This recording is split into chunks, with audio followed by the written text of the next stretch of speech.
আজকে আমি সুখসাগরে আসছি। সুখসাগরে বিকেলবেলা অনেক সুন্দর একটা পরিবেশ। এখানে সবাই শহরের মানুষ যারা খুব ব্যস্ত থাকে তারা শুক্রবারে করে অথবা সময় পাইলে বিকালে করে সুখসাগরে তারা আসে। অনেক সুন্দর একটা পরিবেশ সময় কাটানোর জন্য। অনেক বড় একটা পুকুর এবং আশপাশে সব গাছপালা। অনেক সুন্দর একটা পরিবেশ।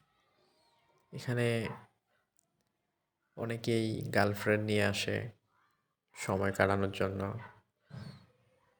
আমাদের দিনাজপুরের একটা বিনোদন কেন্দ্র বলতে পারেন। এখানে বেশ কয়েকটা রেস্টুরেন্টও আছে। এখানে আপনি চাইলে নৌকাতে ভ্রমণ করতে পারবেন। ওই যে একটা নৌকা দেখতে পাচ্ছেন, এটা হলো আমাদের সুখসাগর।